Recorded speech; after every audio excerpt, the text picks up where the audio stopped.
Assalamualaikum warahmatullahi wabarakatuh. Apa kabar murid-murid hebat pada pagi hari ini? Alhamdulillah luar biasa bersama kita semua. Oke, yes, Allahu Akbar. Yuk. Hari ini kita akan belajar mengenai topik deretan penjelas dan informasi penting yang terdapat dalam teks eksplanasi ilmiah. Seperti apa penjelasannya? Kita simak bareng-bareng ya. Dalam sebuah teks, pasti ada informasi yang akan disampaikan pada pembacanya. Biasanya, informasi tersebut ada yang bersifat penting dan ada juga yang bersifat mendukung. Nah, informasi penting inilah yang biasanya dicari atau menjadi alasan mengapa seseorang membaca suatu teks, yaitu untuk mendapatkan informasi penting di dalamnya agar dapat lebih mengerti tentang apa yang sedang dibahas dalam teks tersebut. Untuk mendapatkan informasi tersebut, berikut adalah langkah-langkah yang harus kita lakukan. Yang pertama adalah membaca dan mendengarkan teks dengan seksama. Jadi, teks tersebut harus dibaca secara teliti dan benar-benar dipahami maksud dan isi dari teks tersebut. Yang kedua adalah menentukan topik yang dibicarakan dalam teks tersebut. Pasti kalian masih bingung ya apa yang dimaksud dengan topik. Nanti kita akan bahas secara terpisah apa itu topik. Yang ketiga adalah menentukan informasi penting dari tiap-tiap paragraf atau mencari ide pokok dari paragraf tersebut. Untuk mencari informasi penting yang ada di dalam sebuah paragraf, biasanya kita dapat menandai informasi penting tersebut dengan cara menggarisbawahi kalimat-kalimat pentingnya atau dengan menandai menggunakan stabilo. Sedangkan untuk mencari ide pokoknya, biasanya kita mencari inti dari apa yang dibicarakan dalam paragraf tersebut atau mencari kata-kata yang sering muncul dalam paragraf tersebut. Nah, langkah-langkah itu merupakan cara untuk mencari informasi penting yang ada di dalam sebuah teks eksplanasi ilmiah.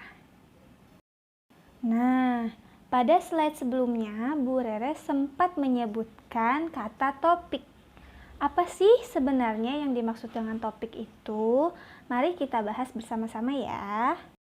Topik adalah tema atau bahasan utama yang terdapat dalam teks eksplanasi ilmiah. Topik biasanya menggambarkan secara umum apa yang sedang dibahas dalam teks tersebut. Misalnya, ada sebuah teks yang dari paragraf awal sampai paragraf akhir membahas masalah banjir. Meskipun pada paragraf pertama membahas masalah hujan besar, kemudian paragraf keduanya membahas masalah sungai yang mulai meluap, paragraf ketiganya membahas masalah banjir itu disebabkan oleh apa, paragraf keempatnya membahas tentang akibat dari banjir tersebut apa. Tapi inti dari teks tersebut adalah berisikan tentang banjir.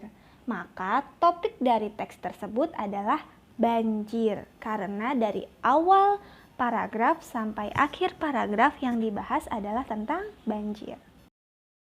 Kemudian muncullah pertanyaan, Bu, apakah topik dan judul itu sama? Jawabannya adalah berbeda. Topik pasti berisikan inti dari apa yang dibahas dalam sebuah teks. Jadi, topik menggambarkan isi teks tersebut. Tapi judul belum tentu menggambarkan isi teks. Mungkin kalian pernah menemukan judul buku yang tidak menggambarkan isi dari buku tersebut. Atau bahkan ada artikel dalam koran yang judulnya tidak menggambarkan isi artikel tersebut. Mengapa hal itu bisa terjadi? Hal itu terjadi karena judul harus memuat hal yang menarik agar pembacanya tertarik untuk membaca buku atau teks tersebut. Tapi terkadang judul tidak menggambarkan isi dari teks tersebut. Berbeda dengan topik yang memang merupakan gambaran umum tentang apa yang dibahas dalam teks tersebut. Kalau kalian ingin mencari topik dalam teks, kalian bukan membaca judulnya, tapi kalian harus mencari kata-kata yang sering muncul dari awal teks sampai dengan akhir teks. Penjelasan selanjutnya adalah mengenai deretan penjelas. Deretan penjelas biasanya berisikan informasi tambahan sebagai pendukung informasi utama dalam teks eksplanasi ilmiah. Deretan penjelas ini biasanya terdapat di paragraf kedua dan seterusnya. Jadi, selain ada topik, deretan penjelas inilah yang akan membantu menjelaskan atau menjabarkan topik tersebut agar informasi yang disampaikan benar-benar dapat dipahami oleh pembacanya. Sekian penjelasan dari Bu Rere, semoga penjelasan ini dapat menambah pengetahuan kalian ya. Terima kasih atas perhatiannya. Wassalamualaikum warahmatullahi wabarakatuh. Sampai jumpa di video selanjutnya.